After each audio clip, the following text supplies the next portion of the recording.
Salam sehat untuk kita semua. Bertemu lagi dengan saya, Nia Manwartini. Pada kesempatan yang berbahagia ini, saya ingin sharing sedikit tentang asuhan keperawatan sistem pernafasan. Semoga topik yang kita bahas hari ini dapat membantu adik-adik mahasiswa ataupun rekan-rekan yang ingin mempelajari lebih lanjut tentang asuhan keperawatan sistem pernafasan. Adapun tujuan pembelajaran kita pada kesempatan yang berbahagia ini adalah yang pertama adalah menjelaskan konsep pernapasan itu sendiri, kemudian menjelaskan teknik pemeriksaan sistem pernapasan, kemudian menjelaskan konsep asuhan keperawatan pada sistem pernapasan. Sebelum kita melangkah lebih lanjut dengan pembahasan-pembahasan yang lain, kembali saya review kembali tentang prinsip utama penanganan pasien umum dan gawat darurat. Terutama kalau kita membahas di mata kuliah kegawat daruratan. Jadi tidak henti-hentinya saya mengingatkan kembali tentang konsep airway, breathing, sirkulasi, disability, dan exposure. Nah, untuk kesempatan kali ini, karena kita membahas tentang asuhan keperawatan sistem pernafasan, kita akan lebih banyak berbicara tentang konsep airway, yaitu jalan napas, dan juga konsep breathing atau pernapasan itu sendiri. Kita akan mulai dengan konsep airway. Jalan napas. Yang dimaksud dengan jalan napas itu adalah organ pernafasan kita yang dimulai dari hidung, kemudian masuk ke paring, kemudian laring, kemudian masuk ke trakea, kemudian ke bronkus kita. Nah, secara umum jalan napas ini merupakan alur atau jalur atau trek yang dilalui oleh udara selama proses inspirasi maupun ekspirasi. Kemudian teknik yang bisa kita gunakan untuk membuka jalan napas pasien adalah ada namanya teknik head tilt chin lip, ya. Kemudian ada namanya teknik jaw thrust, ya. Intinya kepala pasien atau leher pasien ini harus ekstensi, ya. Nah, kalau pada kasus gawat darurat seperti biasa harus kita perhatikan ada tidaknya trauma pada pasien, ya. Apakah pasien itu trauma ataupun dia non-trauma. Selanjutnya kita akan masuk ke breathing process atau proses pernafasan itu sendiri. Jadi yang disebut dengan pernapasan adalah rangkaian proses ya dari menghirup udara atau yang kita sebut dengan inspirasi dan menghembuskan udara atau yang kita sebut dengan ekspirasi melalui jalan napas atau yang kita sebut tadi airway. Ya, jadi udara yang dihirup ini melalui rongga hidung atau mulut atau kadang-kadang kedua-duanya. Ya, nah selanjutnya akan bergerak melalui faring, kemudian laring, trakea, lalu menuju ke paru-paru. Nah, di paru-paru inilah terjadi pertukaran gas. Ya, saat kita inspirasi, saat kita hirup, kemudian di paru-paru kita ambil O2-nya, kemudian setelah dimanfaatkan oleh tubuh kita, dia akan dikeluarkan berupa CO2. Nah, jadi alurnya atau jalan nafas yang digunakan itu tetap sama, ya, itu dari hidung, mulut ya, hidung atau mulut, kemudian menuju ke paring, laring, trakea, dan juga ke paru-paru. Nah, ini dia. Jadi, inspirasi udara itu masuk menuju ke paru-paru, ya. Ekspirasi dari paru-paru udara akan dikeluarkan, ya, ke udara bebas. Kemudian teknik pemeriksaan breathing, ya, ada istilahnya teknik look, listen, and feel. Look itu melihat. Apa yang kita lihat? Pergerakan dada pasien, ya, pergerakan dada pasien, naik turun dadanya, ya. Kemudian listen, dengarkan suara nafasnya pasien, ya. Feel, ya, feel, rasakan hembusan nafasnya pasien. Nah, pada saat kita melakukan look ini, kita bisa melakukan penghitungan RR, ya, atau respirasi rate-nya pasien. Nah, pada pernafasan, RR ini salah satu tanda khusus atau vital signs yang perlu kita ketahui untuk mengetahui apakah pasien kita sesak atau tidak. Kemudian ada beberapa cara ya atau 4 cara umum yang digunakan dalam pemeriksaan pada sistem pernafasan. Yang pertama, inspeksi. Ya. Jadi inspeksi ini identik dengan bagaimana kita mengobservasi atau melihat ya tanda-tanda yang ditunjukkan oleh pasien kita yang mengalami gangguan pernafasan. Ya, misalnya kalau dia bermasalah di jalan nafas, apakah ada sumbatan jalan nafas, ada benda asing di saluran pernapasannya, atau ada sekret yang dikeluarkan. Ya, kemudian kalau misalnya dia di pola nafas, ya, apakah ada usaha pasien kita dalam bernapas, penggunaan otot-otot bantu pernapasan, dan juga berapa kali RR yang dimunculkan oleh pasien tersebut. Ya. Kemudian yang berikutnya ada namanya palpasi. Nah, palpasi ini meraba, ya. Jadi kita meraba, ya, di area toraknya pasien. Ya, apakah ada ditemukan penyulit pada sistem pernapasan. Kemudian perkusi juga dilakukan di lapang paru pasien. Ini. Auskultasi mendengarkan biasanya kita menggunakan bantuan stetoskop, ya, mendengarkan suara nafas pasien di semua lapang paru pasien. Ya. Nah, kemudian kalau kita kembali mengingat tentang asuhan keperawatan, jadi kita sudah memiliki alur yang standar, ya, mulai dari proses pengkajian, ya, setelah kita mendapatkan data, kita akan masuk ke diagnosa keperawatan atau minimal masalah keperawatan, kemudian masuk ke perencanaan atau intervensi itu sendiri, kemudian masuk ke implementasi atau pelaksanaan dari rencana yang telah kita buat, dan masuk ke evaluasi terakhir. Ya, apakah rencana yang kita buat dan sudah kita laksanakan itu bisa mengatasi masalah dari pasien kita tersebut.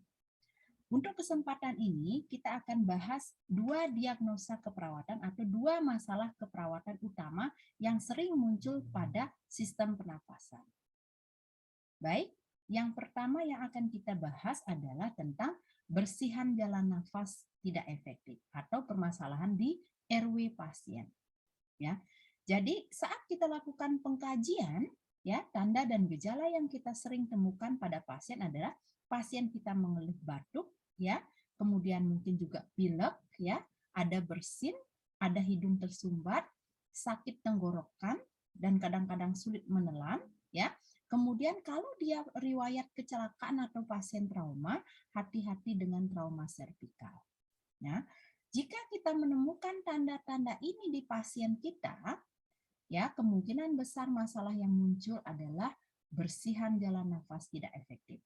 Berarti itu masalah pasien kita di RW kalau kita berbicara di kegawat daruratan.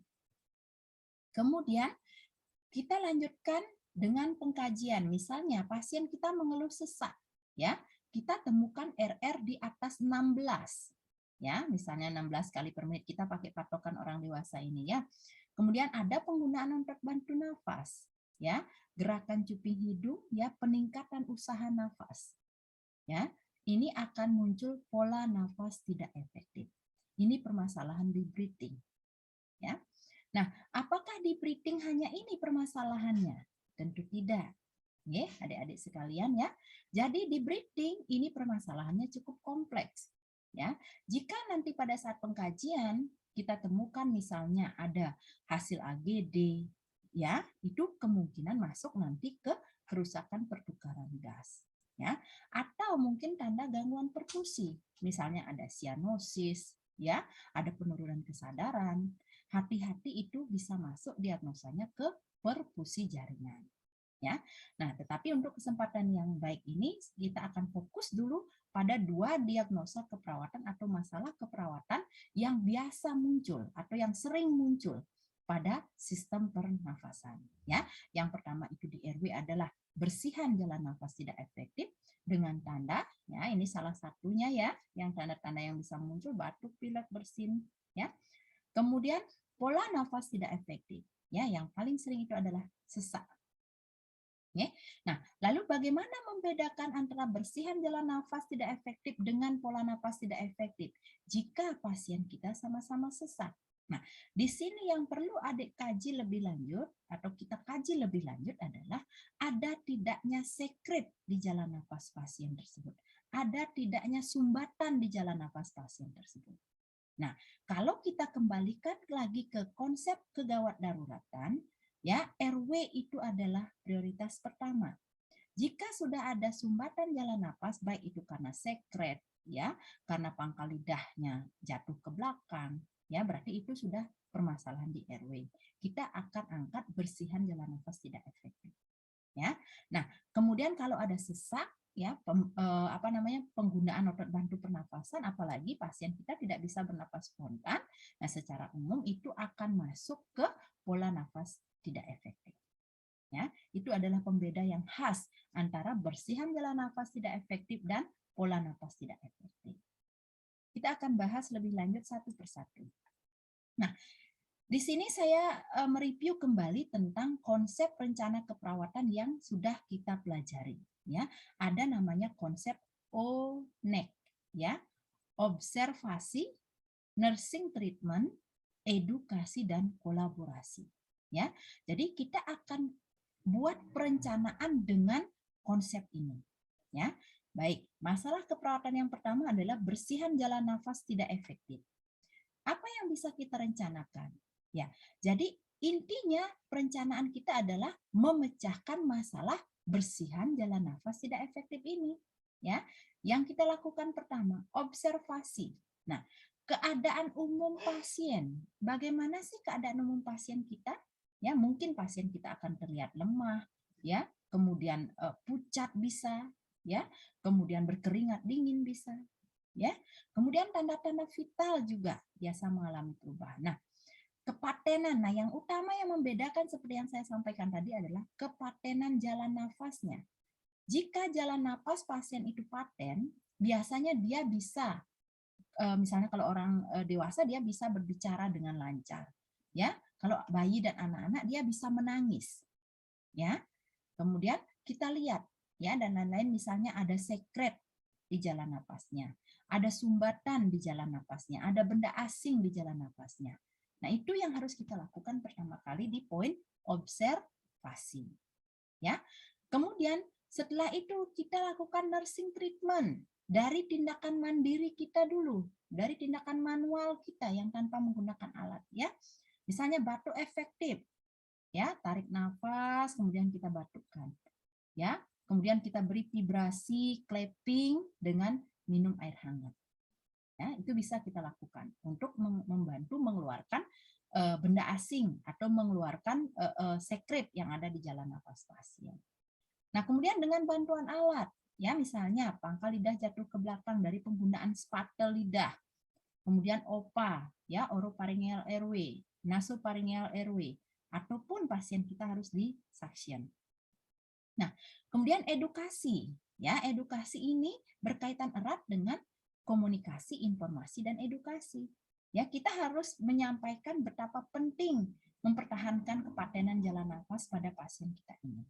Ya, nah, yang terakhir kolaborasi. Nah, jika kalau dengan tindakan mandiri, manual, ya, belum juga tercapai tujuan kita, kita harus berkolaborasi dengan tim lain dalam pembelian obat, misalnya menggunakan nebulizer, ya, misalnya pengencer dahak, mukolytik, ya, melonggarkan jalan napas, bronkodilator, ya, atau bila perlu dilakukan invasif rule, ya, atau tindakan invasif, ya. Nah, berikutnya untuk diagnosa atau masalah keperawatan pola nafas tidak efektif. Ya, konsepnya tetap sama. Kita menggunakan konsep ONEC, ya. Observasi. Yang utama yang kita observasi juga sama keadaan umum. TTV-nya di sini RR yang utama, ya, respirasi rate, ya. Nah, yang perlu kita perhatikan adalah pola napasnya pasien. Ya, apakah nafasnya dalam, dangkal, ya, usaha pernapasannya meningkat, penggunaan otot-otot bantu pernapasan. Nah, seperti itu. Atau mungkin pasien kita dan lain-lain dia sudah menggunakan PaPiO2. Nah, itu ya. Jadi nursing treatment ini pengaturan posisi yang pertama. Ya, kalau kita memang berbicara tentang peranan kita sebagai seorang perawat, ya. Jadi kadang-kadang kita lupa, ya, dengan peranan utama kita sebagai seorang perawat, ya kita lebih sering bermain dengan obat-obatan. Ya, jadi pengaturan posisi, apakah dia harus disemipolerkan pasiennya? Lihat indikasi dan kontraindikasinya pasiennya. Ya, kemudian lakukan relaksasi nafas dalam. Ya, ini penting sekali kita menguatkan paru-paru pasien kita dengan latihan nafas dalam. Ya, edukasi juga sama, ya, tentang KIE, pentingnya O2, pemanfaatan O2 bagi tubuh pasien. Nah, kolaborasi di sini adalah pemberian O2 dengan berbagai macam alat. Oke, nah, nanti kita akan review di belakang. Nah, kemudian kalau apa sih yang harus kita evaluasi? Ya, untuk bersihan jalan nafas tidak efektif, ya, otomatis jalan nafas pasien kita harus paten, ya. Pasien mampu batuk efektif, ya, tidak ada sumbatan jalan nafas. Intinya jalan nafas pasien kita clear, atau dalam istilah gawat daruratnya airway clear, ya. Pola nafas tidak efektif, napas pasien spontan tanpa atau dengan alat bantu. Nah, di sini juga RR menjadi patokannya.